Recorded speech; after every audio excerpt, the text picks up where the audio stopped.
হরে কৃষ্ণ। এক গ্রামে দুজন বন্ধু ছিল। একজন ছিলেন ব্রাহ্মণ ছেলে আর একজন হচ্ছে কৃষকের ছেলে। এবার পাশাপাশি দুজনেরই বাড়ি। তো ব্রাহ্মণ ছেলে সে প্রতিদিন শিব মন্দিরে পূজা দিত। তো যাওয়ার সময় রাস্তার কিনারে ওর বন্ধুর বাড়ি। ও বলছে, কিরে তুই এখনো ঘুমায় আছিস, চল মন্দিরে যাই।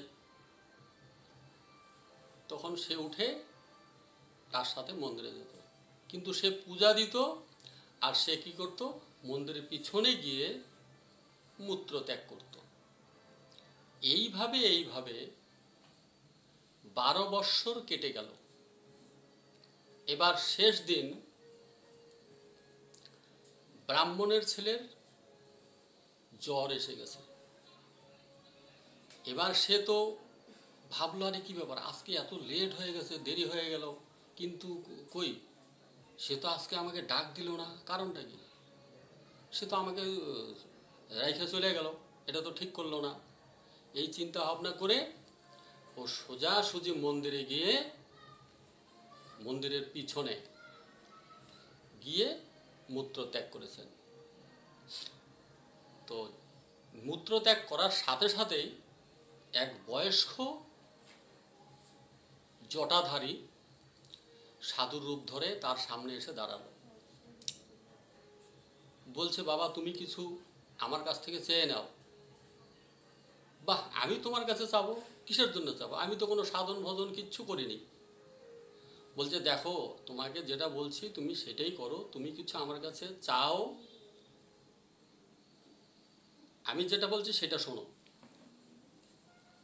তখন সে বলল, দেখো বাবাজি, আমি কিছু চাবো না, আর আমার কোনো কিছুর প্রয়োজনও নাই, কোনো কিছুর দরকার নাই। তোমার যদি কিছু দেওয়ার থেকে তুমি ওই আমার ভাইকে নিয়ে দিয়ে দাও, আমার বন্ধুকে। তো সরল সিধা মানুষ, আচ্ছা ঠিক আছে, এই কথা বলে সে কিন্তু চলে গেল। এবার কিছুক্ষণ পরে সে চিন্তা করলো, আরে এই সাধু বাবা এখনই আসলো, আবার এখনই চলে গেল। সে কি করলো, সেখান থেকে চলে গেল বন্ধুর বাড়িতে।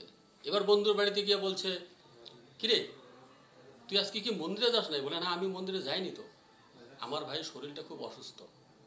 কয়, দেখ আজকে একটা ঘটনা, আমি যখন মন্দিরে এক চক্কর দিলাম, দিয়ে যখন মূত্র ত্যাগ করছি, তখনই কিন্তু এক সাধু বাবা আসলো। সাধু বাবা এসে আমাকে বললো, তুমি কিছু আমার কাছে চাও। তা আমি বললাম যে আমার কোনো কিছু দরকার নেই বাবা, তোমার যদি কিছু দেওয়ার থাকে আমার বন্ধুকে দাও। আমি তোমার পূজাও করি নাই, তোমার কিছুই করি নাই, আমি ওর সাথে আসি এই মাত্রই। এবার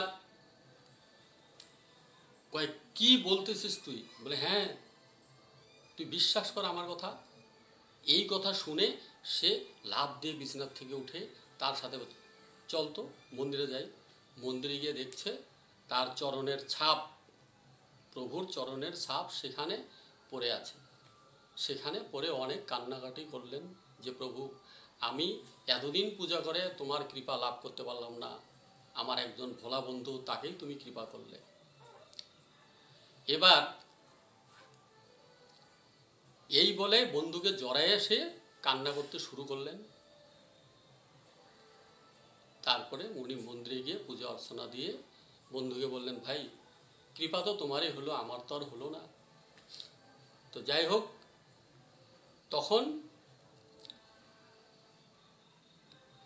ওর বন্ধু বলল যে, যাক তোমার জন্য আজকে আমার জীবন ধন্য হলো, তোমার কারণেই আজকে আমি ধন্য হলাম, বা আমার প্রভুর কৃপা